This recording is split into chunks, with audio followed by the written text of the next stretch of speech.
shake hands with somebody from IIT Bombay and then sit with Amitabh Chaudhary. Now with Ashish Hemrajani. Next we have Leapvault. I'm getting all the learning. I don't know about you guys. Is everyone, having a great time? Yes. The fun part about what Ashish was talking about is that he's already been through 2 booms and busts.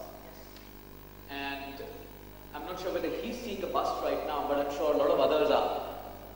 And clearly there's a lot of learning that we can take, not just in terms of an entrepreneur running an organization, but a manager also doing, as what he said, unstructured learning within the DNA of his organization. You gave some brilliant examples of how you brought about people within your ecosystem, not just within your company, from the housemaid or help you had, and how you got her into the schooling system and ensured that she has a future, as a well-paying job, as a meaningful job.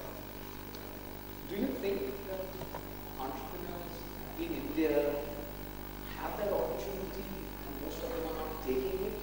Or is it something that came more naturally to you specifically? Because clearly I think as an entrepreneur, there's a license to operate, right? A social license to operate. The social license is that you're in a city, Mumbai, which is largely crime-free, largely, let's say, vandalism-free, right? So you don't have, in your context, it's not somebody trying to break into your server or hack on it every minute or something of that sort, right? So, and that license to operate, that social license to operate, means that as entrepreneurs, we need to be cognizant of that license, see what we can do whilst we create that license. So, do you see that something coming naturally to you, or is it something that you have to work on? So 3 things that you mentioned, and I'm taking that as 3 parts. Number 1, you said that there was a bust or depression. Well, we don't see anything because in depressive times, alcohol sales and entertainment sales go. Okay. People want to feel good. So this is his boom time. So when actually the times are bad, you stop discretionary spends on travel, and the way the rupee is going, nobody's traveling abroad. Sure. So now you've got to take your family out, you'll go watch a movie. It's a cheap price point. You want to get a high, but every day you open the newspaper, it's a bummer. While you're having your cereal in the morning, so in the evening you go and appear, you feel good. So your alcohol sales go.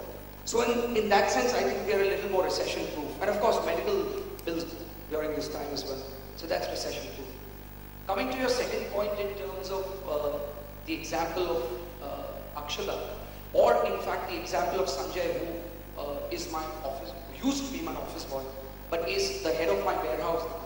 And he's my warehouse manager, and he runs a pretty efficient ship. I think it's our obligation as human beings, and it's got nothing to do with an entrepreneur versus a large company. In fact, as an entrepreneur, the pressure from my investors to be on a treadmill and generate more value is far greater than a large organization where a manager is getting a 1-2 crore salary and can afford to take certain risks in a larger framework where the company is already a well-established company. It is our obligation. And the third is about, you said that we are comfortable because of we being in the Bombay ecosystem. That's untrue because we are in 130 cities. My servers can be hacked by a kid sitting in Agra, right? So I don't, no disrespect for Agra, but I'm just saying it can be hacked by anybody, anywhere. So we are a virtual business. We are also a real business. Today we have a large operations team. When you go to a Formula 1 or an IPL game or a live event, the guys that are scanning your tickets, the box office exchanges, the management of the entire inventory there, entry through the turnstiles and validation of your tickets, till your bum is on the seat, the entire ushering to control your user experience is all done by us. So we have human touch points there as well.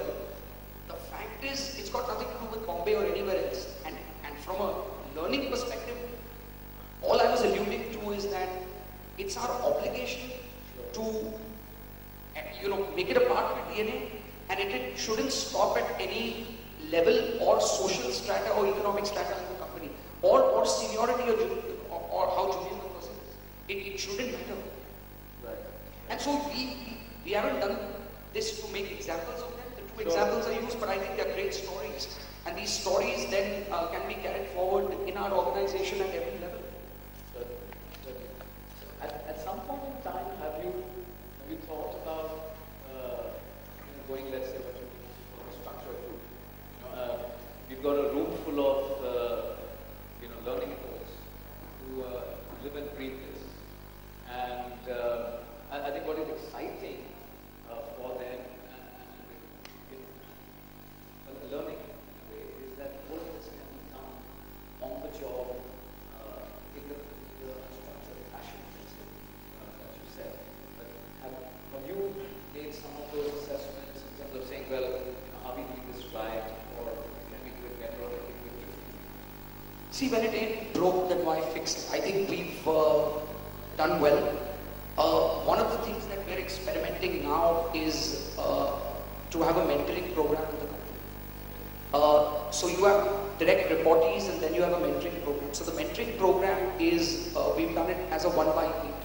So every person will have 8 people which will be assigned to them, which will not directly report to them, but they can reach out to him or her for any needs that they have personally, whether it's organizational, whether it's training and development, whether it's just about chatting. And one of the KRAs that we've set for the guy who's a mentor is that he must meet each person at least once every quarter for a cup of coffee.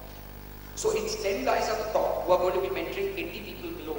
And those 80 people below then carry forward to the rest of the organization, which is 80 into another 8. So I think that's how we're looking at it.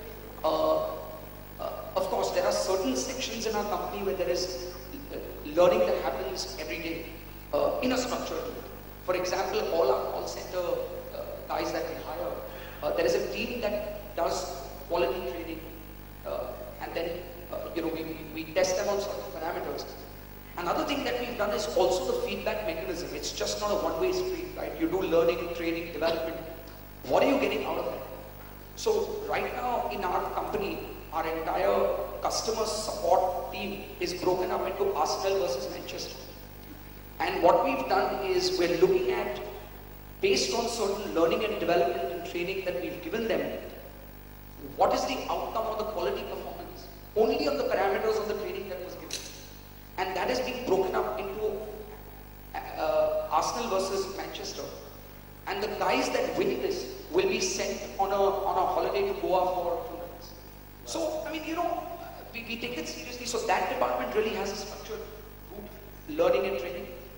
Maybe the rest of the organization, because we have so many silos, I don't think it's a one-size-fits-all sort of thing. You go into a classroom session for young 22-year-old developers, they're going to quit your job tomorrow. You have to allow them to come in shorts, torn t-shirts, bazinga t-shirts, flip-flops, and be as unstructured. And then you've got the sales team which needs to come, and have a structured way of going out and approaching the market. So I think you've got to be very nimble and flexible in the way you approach learning and training needs as well.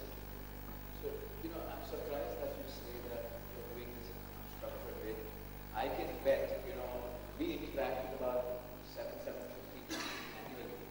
And I can bet the level of thinking, the clarity that you've got in terms of training needs and how they need to be administered, function-wise.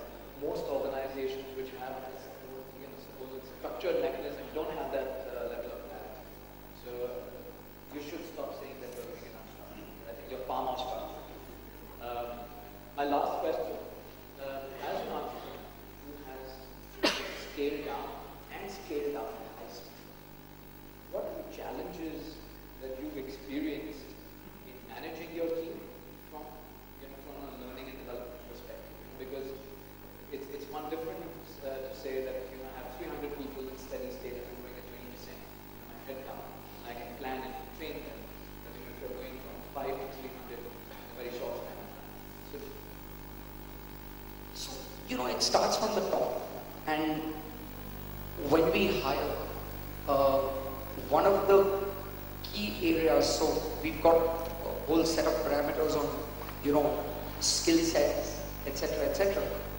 but more than 50% of the weightage is given to integrity, background, morality, fit with the team, ability to innovate and think of new ideas, creativity, etc. And which may not necessarily be a direct. So suppose we have a need for a certain job and we know that there's a large company where there's a guy coming and he brings a lot of sort of his learnings from there. So sure there is a 30, 40% weightage given to that. But if he doesn't fit into the other 60%, we would probably not hire that person. And when you have a group of people with a common sense of purpose, this automatically comes very naturally. So when we say that today, listen, we think we've got to grow through a collective learning process and these are our mistakes and we've not got to repeat them, it comes very naturally to a lot of people. When you have a lot of disparate people and when you're trying to grow and scale rapidly and you just hire for the sake of hiring because you need a head count, getting that person to integrate into the organization and thus his training, learning, development needs will become even more tough for you to actually to be able to pass that knowledge down. But when you have that common sense of purpose because you hired right, it will come very easily and naturally to you. So as a company, we are very consumer and customer focused. We have to be, right? We take every consumer call extremely, even if one person says, hey, listen, I had a problem with the chargeback, it gets our phone. Whether it's the office boy or whether it's the CEO, it doesn't matter. I'm hoping at least 80-90% of the people. I mean, if there was a learning need on how to handle consumer or customer service better, 90% of the organization will be up on the day very quickly. So I think it's about getting the right people right in the beginning, getting that right. Great, great. Well, thank you so much, Ashish. It's been a pleasure, and I think it's been an enlightening conversation with you for all our